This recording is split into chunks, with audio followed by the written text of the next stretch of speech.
अस्सलाम वालेकुम रहमतुल्लाहि बरकातुहू नहमदु नसल्ली अला रसूलिल करीम अम्मा बाद। अल्लाह सुब्हानहू तआला की पनाह चाहती हूँ शैतान मरदूद से भी मेरे पास हाजिर हो। शुरू अल्लाह सुब्हानहू तआला के नाम से जो बहुत मेहरबान है, रहम करने वाला है। सूरह तूर वही के लिहाज से सूरत आप सल्लल्लाहु अलैहि वसल्लम पर 76 नंबर पर उतारी गई। कुरानी तरतीब के लिहाज से 52 नंबर पे है। आयात इसकी 49 है, रुकू 2 है। तूर के मायनी है कोहे तूर, सीना का पहाड़। आयत में से फरमाया जा रहा है कसम है तूर की। तूर वो पहाड़ जिस पर हजरत मूसा अलैहिस्सलाम ने अल्लाह सुब्हानहू तआला से कलाम किया और लिखी हुई किताब कुरान पाक लूहे महफूज जो झिली के खुले हुए वर्के में है, यानी कि वर्क वो बारीक चमड़ा जिस पर लिखा जाता है। फिस्ता फरमाया जा रहा है और आबाद घर ये बैतुल मामूर 7वें आसमान पर वो इबादत खाना है जिसमें फरिश्ते अल्लाह की इबादत करते हैं। ये इबादत खाना फरिश्तों से इस तरह भरा होता है कि रोजाना इसमें 70,000 फरिश्ते इबादत के लिए आते हैं जिनकी फिर दोबारा क़यामत तक बारी नहीं आती। फिस्ता फरमाया जा रहा है कि और ऊंची छत इनके आसमान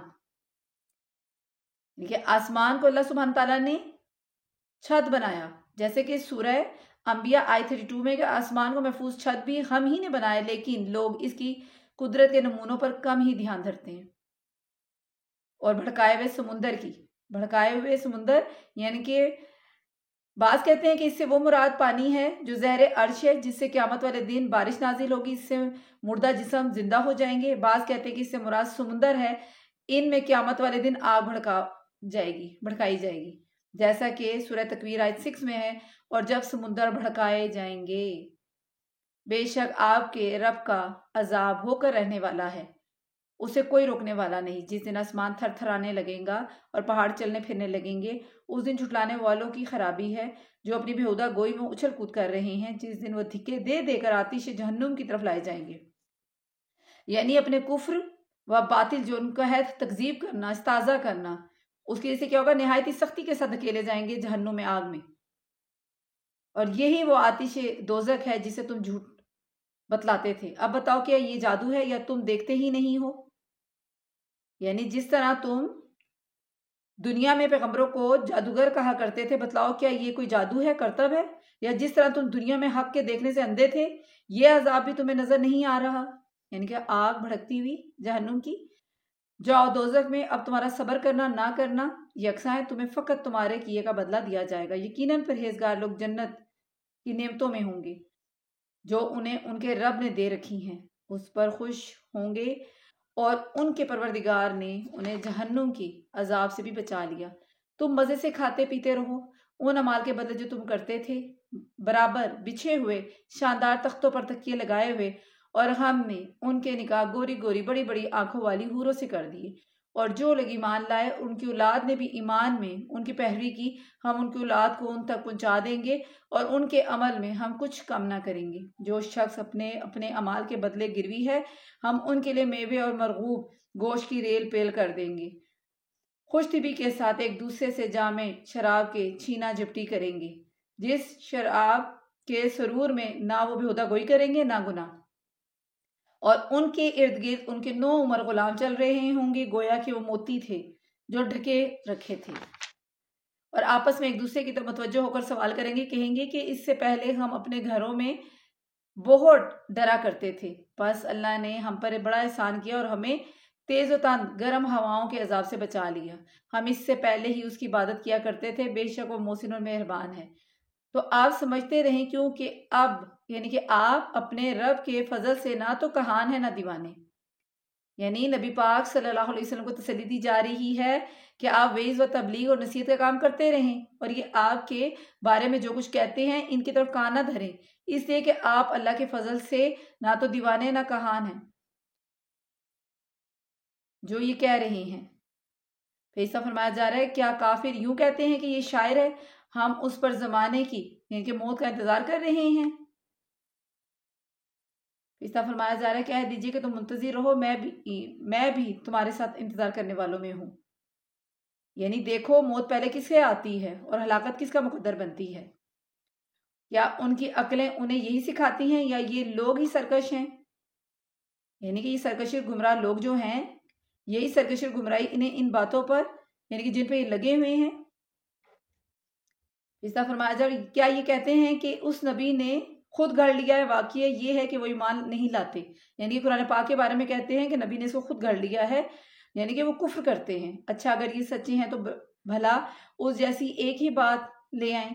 क्या ये बगैर किसी के खुद ब खुद पैदा हुए गए हैं, या ये खुद पैदा करने वाले हैं? क्या उन्होंने ही आसमान और ज़मीन को पैदा किया है? बल्कि यकीन ना करने वाले लोग हैं। यानी कि ये कौन है? इनकार करने वाले, ना मानने वाले लोग, इराज करने वाले। क्या इनके पास तेरे रब के खजाने हैं, या उन खजानों के ये दरोगा हैं? या क्या इनके पास कोई सीढ़ी है जिस पर चढ़कर आए हैं? अगर ऐसा है तो उनको सुनाने वाला कोई रोशन दलील पेश करे।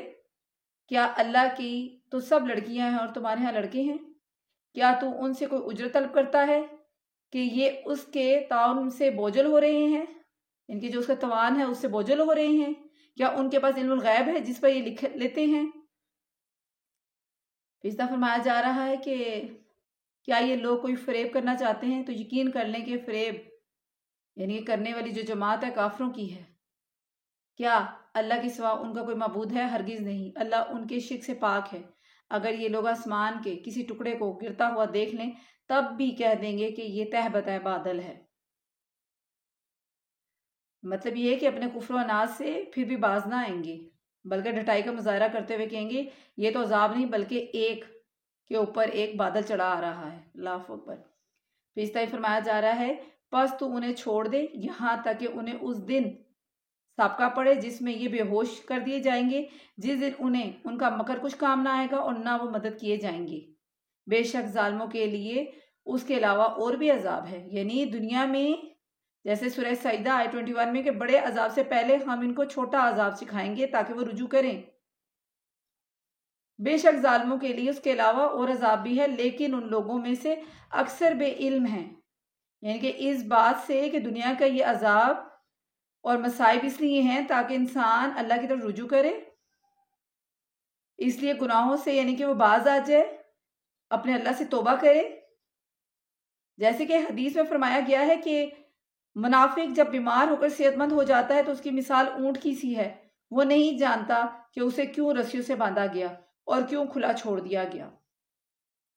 फिर फरमाया जा रहा है, तू अपने रब के हुक्म के इंतजार में सब्र से काम ले। बेशक तू हमारी आंखों के सामने है। सुबह को जब तू उठे अपने रब की पाकी और हम्द बयान कर।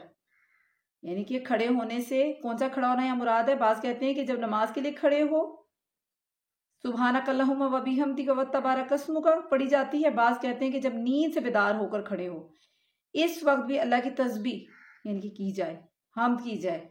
और बाज़ कहते हैं कि जब किसी मजलिस के खड़े हो, यानी कि जैसे कि हदीस में आता है कि जो शख्स किसी मजलिस से उठने से पहले की दुआ पढ़ ले तो ये उसके मजलिस के